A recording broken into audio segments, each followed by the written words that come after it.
Ադրբեջանի և Հայաստանի էներգետիկ համակարգերը աներկբա և միանշանակ միանալու են իրար, հայտարարել է Փաշինյանը ազգային ժողովում 3.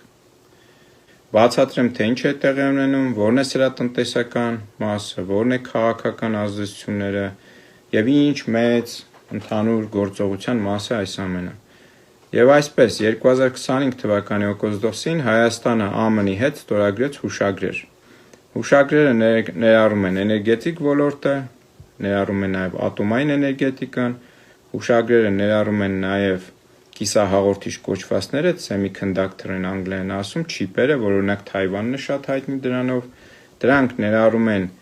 AI-ը, այսինքն Artificial Intelligence ասվածը, արհեստական բանականություն, Հայաստանում նման կենտրոններ ստեղծել է։ Թվում է, թե այս հուշագրերը շատ լավն են և հայ ժողովուրդը պետք է ոգևորվեր դրանից, ասեր, այս ինչ լավ է, կան չէ քաղաքական ուժեր կան, ովք են անում։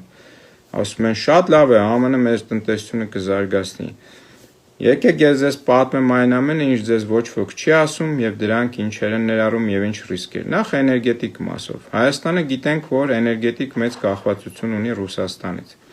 Նույնիսկ մեր ատոմակայանը մենք ինքնուրույն չենք կառավարում և Ռոսատոմ ռուսական պետական ընկերությունն է դա կառավարում։ Եվ Հայաստանը այս հուշագիրը երբ ստորագրել է ԱՄՆ-ի հետ, այնտեղ նախատեսված է, որ լինելու են small modular reactors, այսինքն ԱՄՆ-ը մեր հետ գործակցությունը այդ մասով տեսնում է small modular reactors։ Դրանց հզորությունը, արտադրողականությունը մինչև 300 մեգավատ է։ Համեմատության համար ասեմ, որ Հայաստանում ներկայում գործող ատոմակայանը, որը ունի 2 բլոկ, դրանցից յուրաքանչյուրը ամեն բլոկի 407.5 մեգավատ հզորություն ունեն։ Այսինքն ընդհանուր առմամբ 815 մեգավատ հզորություն ունի մեր ատոմակայանը, որը արդեն շատ հին է եւ կիսով չափ է գործում։ Եվ ինչ որ պահի նախատեսվում է նորը ունենալ։ Հիմա եթե այս ծրագիրը ամերիկացիների հետ լինում է, ապա այդ ատոմակայանը կփակեն եւ մեզ կդնեն ինչ որ փոքր ատոմականների հույսին, որոնց իդեպ արտադրողականությունը ավելի ցածր եւ ավելի թանկ է էներգիան լինում։ Այս պահին, սկսած 2018 թվականից, Թուրքիայում կառուցում է շատ մեծ 1200 մեգավատ հզորությամբ կայան, որի կառավարումը ամբողջությամբ տարիներ շարունակ իրականացնելու է հենց Ռոսատոմը։ Ծրագիրը, որը կոչվում է BOO, մասնագետները գիտեն ինչ է, Build Own Operate։ Այսինքն ռուսները իրենց փողով կառուցելու են, կառավարելու են, այդ ամենը եւ թուրքերը կարողանալու են, եթե ընթացքում ուզենան ձեռք բերել ինչ-որ մասնաբաժին, ունենալ դրա 49-ից ոչ ավել տոկոս։ Բա թուրքերը, որ ամերիկացիների հետ գործընկեր են, ռազմավարական ՆԱՏՕ անդամ դաշնակից, բա ինչ են ռուսներից օգտվում։ Պարզ չի պատասխանը։ Աշխարհում ամենալավ որակով արդյունավետ ատոմականներ կառուցողը ռուսներն են։ Սա բացարձակ ճշմարտություն է, ինքնուրույն տարբեր աղբյուրներով նաև կտեսնեք։ Ադրբեջանը ինչի են ուզում կապեն հայկական ցանցին, երկու հիմնական պատճառ ունի։ Պատճառներից մեկը տնտեսականն եմ ասում, Թուրքիային էներգիա մատակարարել, Ադրբեջանով նաև Հայաստանից։ Երկրորդ պատճառը այն կենտրոնները, որոնք Հայաստանում ԱՄՆ-ը ուզում է ստեղծել, արհեստական բանականության եւ այդ չիպերի արտադրության, դրանք մեծ էներգատար ռեսուրսներ են պարունակում։ Քաղաքական մասը սրա նա է, որ Հայաստանին ուզում են Իրանի եւ ռուսականի էներգետիկ աղբյուրներից ընդհանրապես կտրեն, որ Իրանում շատ էժան էներգետիկ աղբյուրներ կա, մենք գիտենք, եւ մեզ պատրաստում են դրանից կտրել եւ դրա համար նաեւ հիմիկվանից Ռուսաստան փորձում են Ադրբեջանից բենզին բերել, էժան բան ցույց տալով, որ թե լավ է, այնինչ մենք կարող ենք Պարսկաստանից շատ ավելի էժան վառելիք բերել։ Հիմա ասեմ արհեստական բանականության այդ թվային գործարանների կենտրոնների եւ չիպերի արտադրության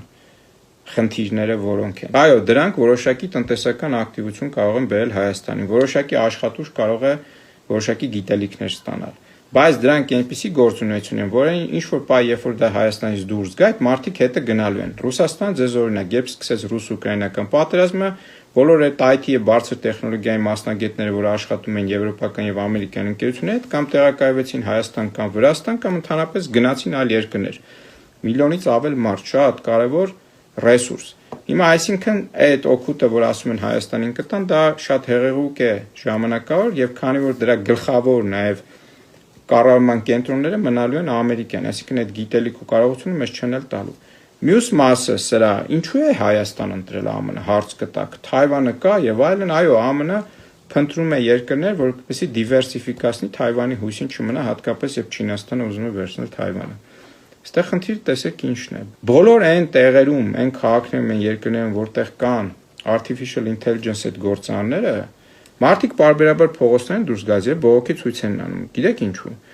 Այդ կենտրոնները ահա որ մեծ ծավալի ջուր են սպառում։ Ջուր, որը անդառնալի է գնում, այսինքն դա այն ջուրը չի, որ օրինակ Արարատում ջրի ֆերման օգտագործեց, էլի հետ գնաց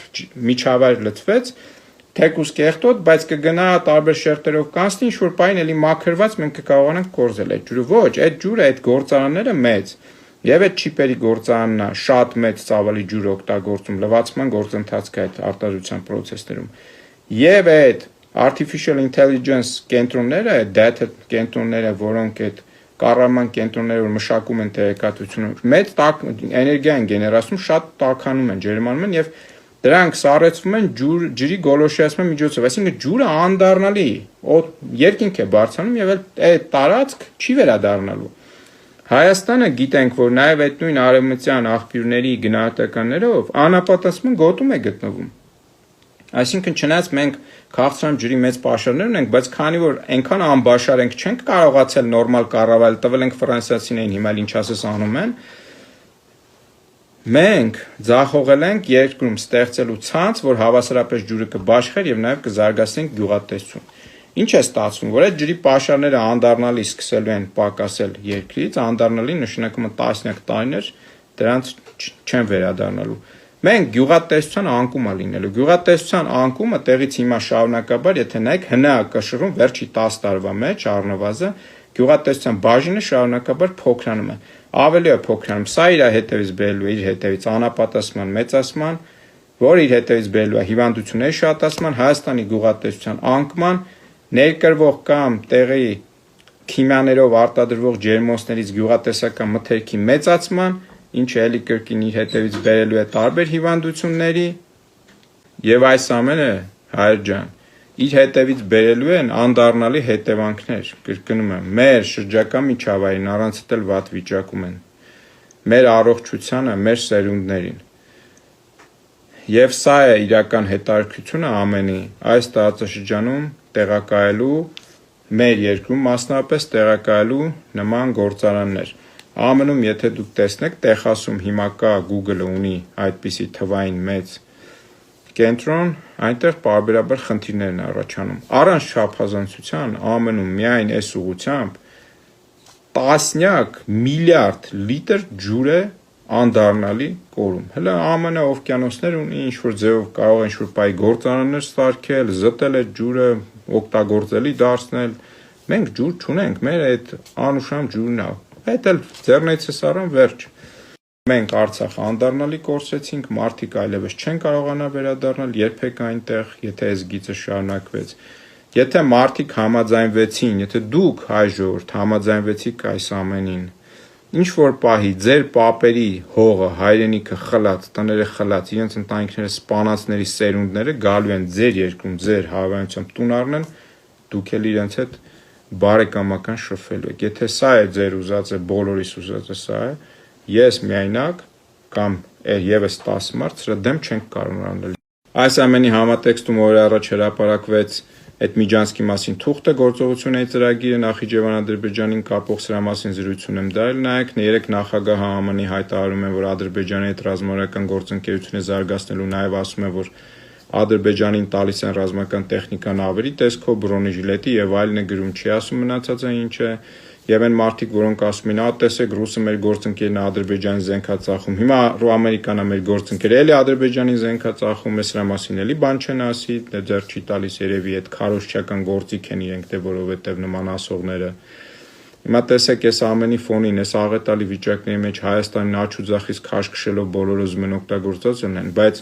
քաղաքական ինֆանտիլությունը Հայաստանում այն աստիճանի է, որ Փաշինյանը իր բացահայտ ու բաց օրակարգով հանդես է գալիս եւ ասում է մեր գլխին ինչա բերելու, այսինքն այս թուրքականացման ճանապարհը, բայց իրան հակադրվող ուժերը այդպես էլ հստակ ու պարզ օրակարգով հանդես չեն գալիս, ասեն թե այս ամեն ինչը ոնց ենք մենք դիմակայելու ինչն է սրան հակադրվողը։